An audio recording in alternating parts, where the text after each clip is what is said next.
తిరుమలలో వెలిసిన కలియుగ ప్రత్యక్ష దైవం వెంకటేశ్వర స్వామిని దర్శనం చేసుకునేందుకు నిత్యం వేల సంఖ్యలో భక్తులు తరలివెడుతుంటారు. తాము కోరిన కోరికలను తీర్చినందుకు ప్రతిగా భక్తులు స్వామివారికి బంగారం, వెండి, నగదును కానుకలుగా సమర్పిస్తుంటారు. ప్రతి సంవత్సరం స్వామివారిని దర్శనం చేసుకునే భక్తుల సంఖ్యతో పాటు శ్రీవారి సంపద కూడా పెరుగుతూనే ఉంది. తిరుమల తిరుపతి దేవస్థానం వెంకటేశ్వర స్వామి భక్తులు సమర్పించిన ఫిక్స్డ్ డిపాజిట్ల వివరాలు, బంగారం నిల్వల గురించిన విషయాలను ఎప్పుడో వెల్లడించింది. తిరుమల తిరుపతి దేవస్థానం వెల్లడించిన ఆస్తుల వివరాలు ఇలా ఉన్నాయి.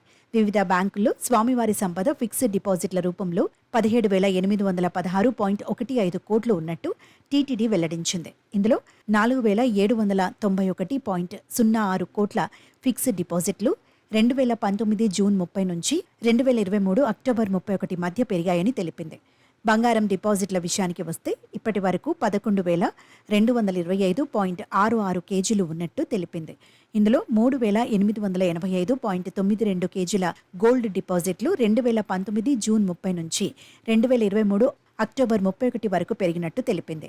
శ్రీవాణి ట్రస్టుకు భక్తులు ఇప్పటి వరకు 1,021 కోట్ల విరాళాలు అందించారని వెల్లడించింది.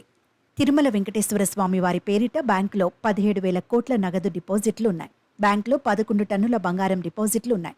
శ్రీవారికి అలంకరించే బంగారు ఆభరణాల బరువు 1.2 టన్నులు, వెండి ఆభరణాల బరువు 10 టన్నులు. టీటీడీ పరిధిలో 600 ఎకరాల అటవీ ప్రాంతం ఉంది. టీటీడీలో 24,500 మంది ఉద్యోగులున్నారు. శ్రీవారి సన్నిధిలో భక్తులకు సేవలు అందించే ఉద్యోగుల సంఖ్య 800.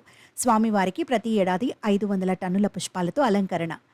ఆలయంలో ప్రసాదాల తయారీ కోసం ప్రతి సంవత్సరం 500 టన్నుల నెయ్యి వినియోగం. టీటీడీ కింద దేశవ్యాప్తంగా 71 ఆలయాలున్నాయి. ఇప్పటి వరకు టీటీడీ ఆధ్వర్యంలో 550 ఆలయాలను నిర్మించినట్టు వెల్లడించింది. 3,000కు పైగా ఆలయాలు వివిధ దశల్లో ఉన్నాయని తెలిపింది. భక్తులు స్వచ్ఛందంగా 50 కోట్లకు పైగా విరాళాలు అందించారని తెలిపింది.